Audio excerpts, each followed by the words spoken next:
अवधेश जी, सवाल यह कि उपचुनाव है, सबको पता है। अब उस उपचुनाव के समय में जैसा मैंने कहा कि क्या एक सियासी बवंडर खड़ा किया जा रहा है, इसका ग्राउंड पर उतना असर है या फिर सिर्फ टीवी डिबेट्स में? देखिए, उपचुनाव केवल भाजपा के लिए नहीं है। हाँ। उपचुनाव समाजवादी पार्टी के लिए है, उपचुनाव कांग्रेस के लिए भी है, उपचुनाव बसपा के लिए है। इस आदेश में ऐसा कुछ नहीं था कि इतना बवंडर किया जाए। दुनिया का कोई कानून नहीं कहता है कि आप अपनी पहचान छिपा कर रखिए, आप अपनी पहचान बताइए। खाने वाले को विकल्प होगा कि आपके यहाँ खाए या नहीं खाए। दूसरी बात कि कांवड़ यात्रा हिंदुओं के त्यौहार के समय जो पिछली बार मारपीट और राइट जैसी स्थिति हो गई थी, जब पता चला कि हमारी दुकान नहीं है, तो पुलिस प्रशासन को शांति व्यवस्था कायम करने की दृष्टि से भी है।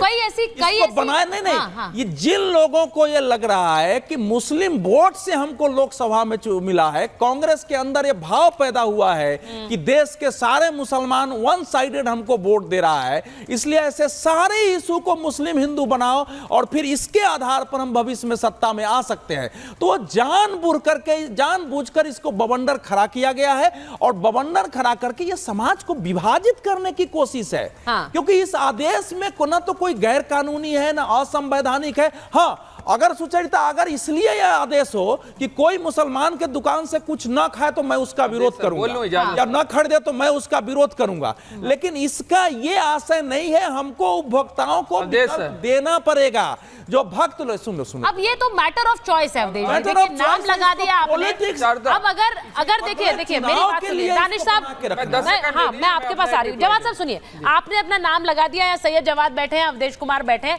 मेरी मर्जी है मैं जवाद साहब से भी फल खरीद लूंगी, मेरी मर्जी है मैं अवधेश जी से भी फल खरीद लूंगी, लेकिन बाद में मैं ये नहीं कहूंगी कि जवाद साहब आपने तो कहा था मोनू की दुकान है लेकिन निकले तो सैयद जवाद। बहुत से लोग ये वाली बात रख रहे हैं, मतलब लोग इस पर अपनी प्रतिक्रिया दे रहे हैं। बोलिए। जिस तरीके की नफरती माहौल कोरोना के दौर में मचाया गया था, और खास तौर से सब्जी वालों को, रेहड़ी वालों का उनका आधार चेक करके उनको पीटा गया, उनकी लिंचिंग हुई, ये वही स्थितियां दोबारा और देश के अंदर। सुनिए, अरे आचार्य जी, आपको पता है देश के अंदर कितने % लोग नॉनवेज खाते हैं? छुपाना चाहते हैं। भारत में कितने % मुसलमान रहते हैं? अरे एक सेकंड आचार्य जी, एक सवाल का जवाब दे दीजिए। आप बताइए भारत में होटल में जाए। आचार्य जी एक सवाल का जवाब, अरे सुन तो लीजिए आचार्य जी, बड़े सम्मानित है। दिक्कत है? अरे आचार्य जी सुनिए, बताइए मुझे, भारत में कितने % लोग जो है वो नॉनवेज खाते हैं, और भारत में मुसलमान आबादी कितने % है? आप बताइए ना। इससे 40 करोड़। अरे सुन लीजिए, 80% लोग भारतीय, 80% लोग मुसलमान और नॉनवेज खाते हैं, और बीफ एक्सपोर्ट में भारत जो है मुसलमान वो टॉप 2 लेवल पे आ चुका है।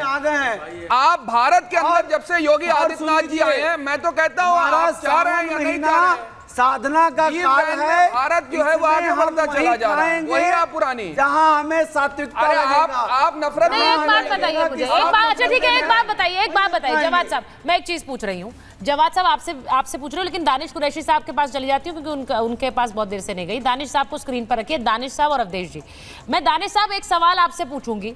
इस देश में न जाने कब से मैं देख रही हूँ कि जो मीट की दुकानें होती है उन पे हलाल लिखा होता है, झटका लिखा होता है।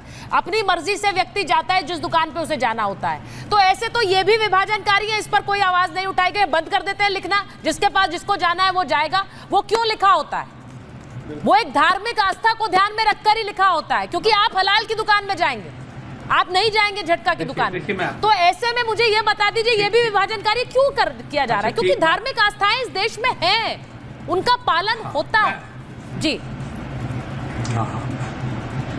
मैं बताऊं आपको। देखिए, सुचारिता दिक्कत क्या, कोई इंटरप्ट ना करे मेहरबानी करके। मैं किसी के बीच में नहीं बोलता हूँ। मैं आपको बताऊं, देश में भारतीय जनता पार्टी का अस्तित्व जो है ना, वो मुसलमानों के खिलाफ राजनीति करके उसका आवाज का देखा बाबरी मस्जिद से लेकर अब तक योगी का ये जो फरमान है वहां तक। मैं आपको बता दूं, ये एक ट्रेलर था। ट्रेलर में आपने देखा कि हमने एक पूर्व MP जो थे दिल्ली के छड़े चौक, उन्होंने ये कहा था कि मुसलमानों के यहाँ से ठेला मत खरीदिए। याद है आपको सुचारिता जी? चलिए बताइए क्या ट्रेलर था, बताइए क्या फरमान था उसमें। और वो मेंबर ऑफ पार्लियामेंट था उस वक्त, और आप देखेंगे कि उस पर एक ट्वीट नहीं आया, यहां तक के मोदी जी ने उसको कोई ठपका नहीं दिया कि आपने क्यों ऐसा किया, क्योंकि मोदी जी के तो खुद के स्टेटमेंट थे लोकसभा के चुनाव में कि आप बहनों के गले से वो लोग मंगलसूत्र ले जाएंगे। तो जब देश के मुखिया के तौर पे मोदी जी भारतीय जनता पार्टी के टॉप नेता और मेंबर ऑफ पार्लियामेंट ये भाषा का इस्तेमाल कर रहे हैं, तो प्रशासन के ऊपर तो वाकई में दबाव है ही।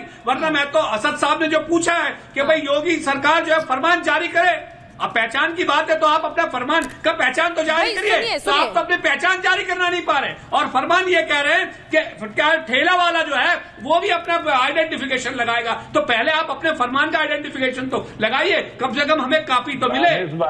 देखिए एक मिनट दानिश साहब आपको पता है कि त्योहार के समय या फिर इस तरह की किसी यात्रा के समय माहौल जो होता है वो बड़ा संवेदनशील सा हो जाता है। कई बार ऐसी घटनाएं हुई हैं।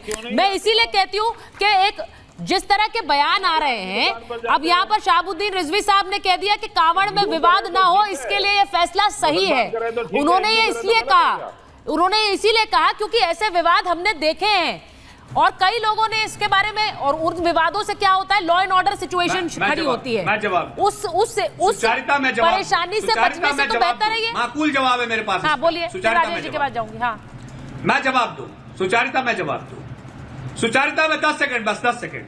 देखिए मैं आपको बताऊं, इस देश में बरसों तक, मेरी उम्र 40-45 साल की हो गई, बरसों तक हमने इस देश में ईद, दिवाली, होली और न जाने क्या क्या त्योहार साथ में मनाए। ये भारतीय जनता पार्टी के लोग जब से सत्ता में आए तब से इस तरीके का फरमान जारी और झगड़े शुरू करवाए इन्होंने। अब से पहले कभी नहीं था। हमारे पड़ोस में हमने ईद भी मनाई है, दिवालियां भी मनाई है, सारे त्योहार मनाए। और आप शगुफा लेकर के आए कि विभाजन की राजनीति करके देश को अराजकता की तरफ ले जा रहे हैं।